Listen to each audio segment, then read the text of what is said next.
Olá, queria falar um pouquinho nesse vídeo sobre o superávit da balança comercial brasileira em 2019, né? Tivemos um superávit de 46 bilhões de dólares, que foi o menor superávit aí dos últimos 4 anos, e eu acho que é interessante a gente parar um pouquinho para ver esse número, né? O que significa esse superávit de 46 bilhões de dólares da balança comercial e o que significa dizer que ele foi o menor dos últimos 4 anos, né? Tem vários pontos, várias questões que precisam ser analisadas para a gente entender melhor esse número, né?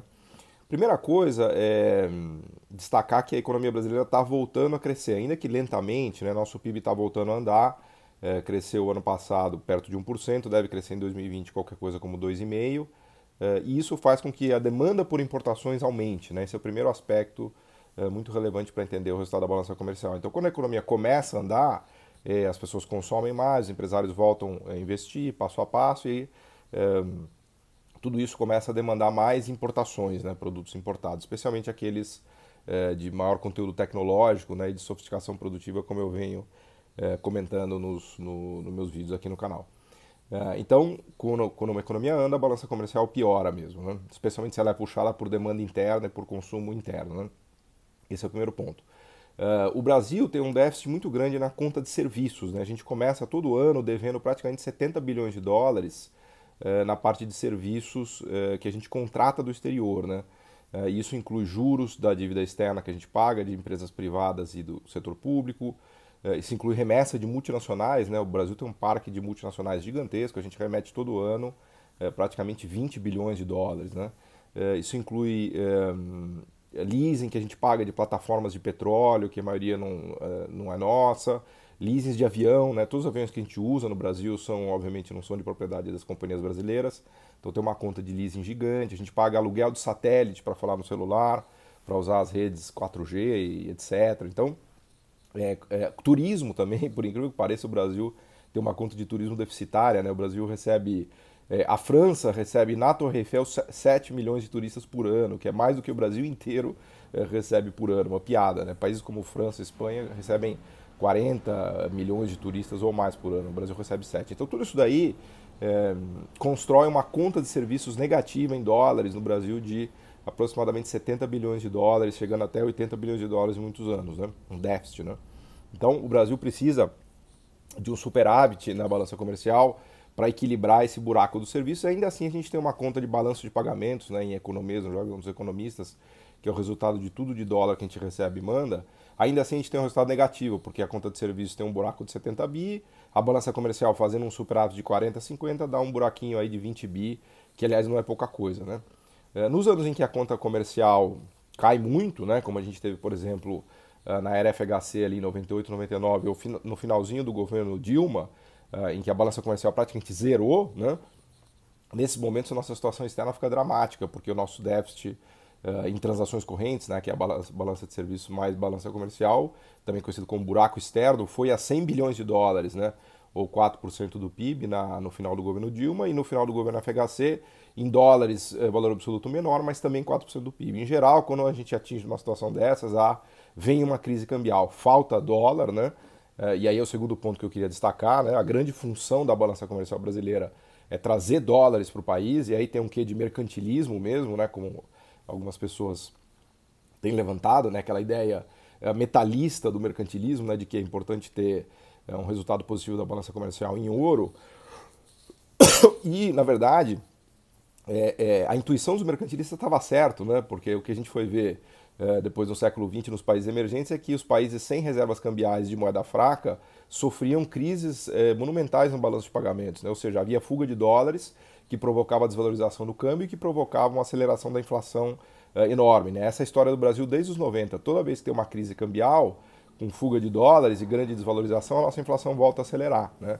A gente tem um exemplo claro disso em 99, quando 99 um pouquinho, mas depois em 2002, com o medo do Lula, o câmbio vai a 4, a inflação no IPCA acelera a 10.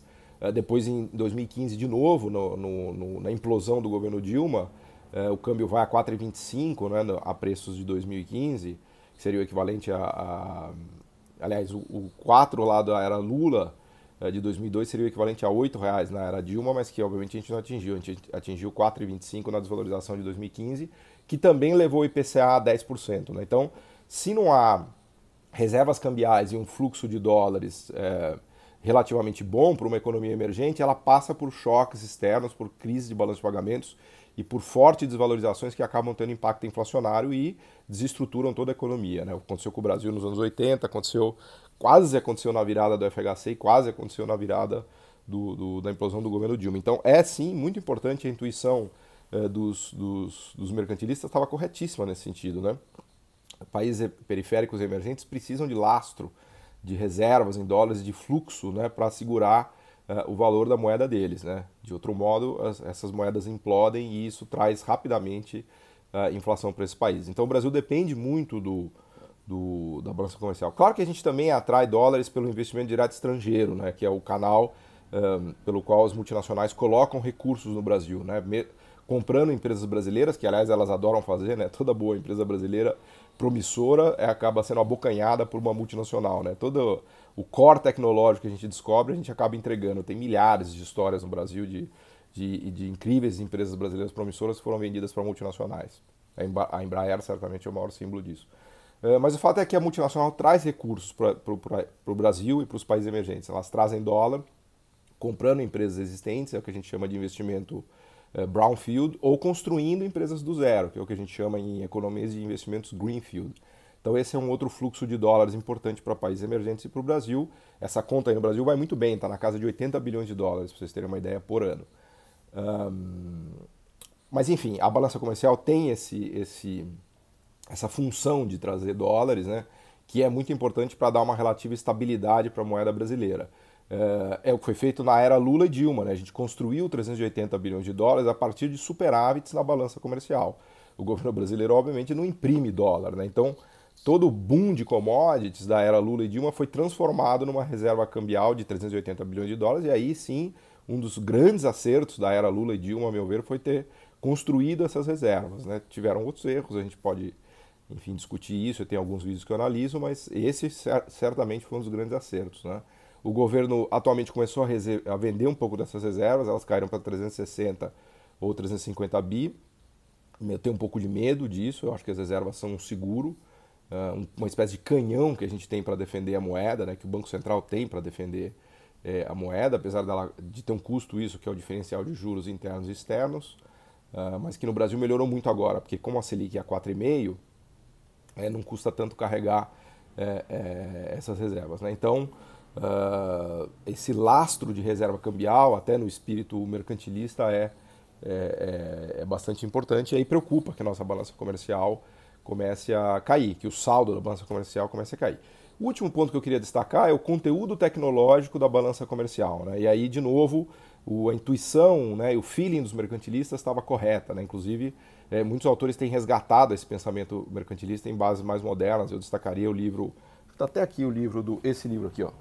Livro maravilhoso do Stiglitz, que é o Creating a Learning Society, né? Que na minha cabeça é um livro mercantilista de 2015, totalmente formalizado e maravilhoso, recomendo que leiam. Foi traduzido para português, mas tem um preço exorbitante de R$ 500 que eu vi, mas em inglês na Amazon custa $50. É um livro muito bom, técnico, formalizado, e é engraçado porque o Stiglitz escreveu em homenagem ao Kenneth Arrow, né?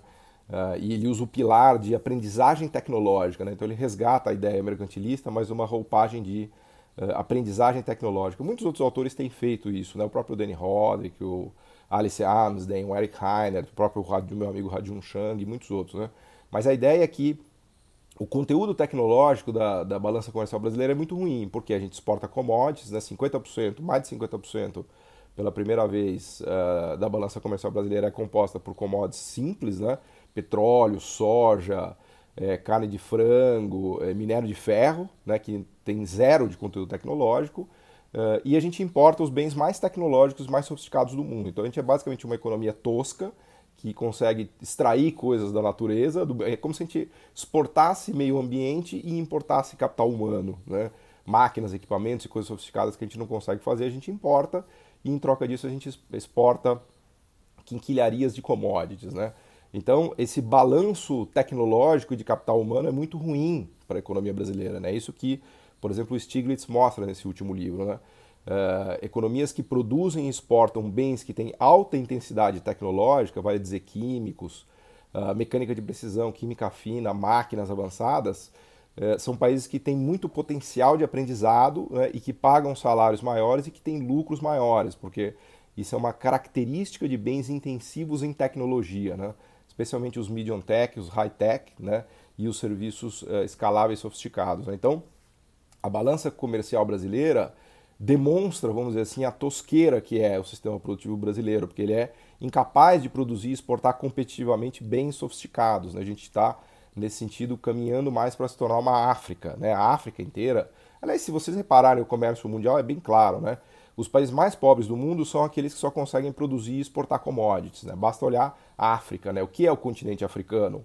Ou se pegarem a Ásia Central, né? Ou a própria, não a Ásia do Leste, mas a Ásia do Oeste, que são as regiões mais pobres do mundo, elas são incapazes de produzir qualquer coisa sofisticada. Elas perderam, nunca tiveram indústria ou perderam a indústria, né? Então, o Brasil, isso é um tema que, enfim, eu durmo e acordo pensando nisso, é tema do meu último livro, que eu publiquei em 2015, de um novo livro que eu estou escrevendo. O problema do Brasil é esse, né? A gente perdeu a capacidade, a gente já teve alguma ali nos anos 80, né? A produção industrial brasileira era maior do que da China e de Coreia do Sul somados, né?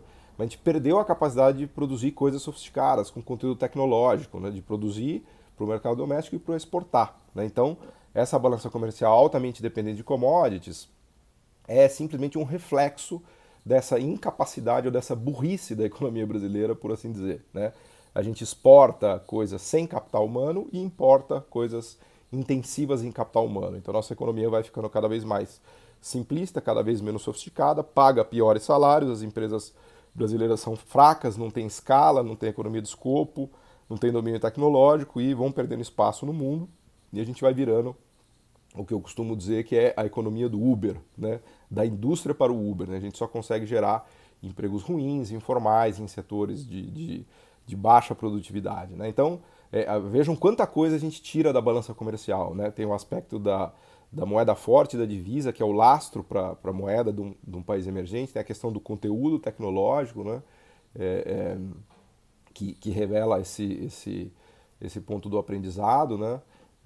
E tem a questão da evidência de que a economia começou a acelerar um pouquinho e por isso a balança tem piorado. Tá bom? Obrigado, gente.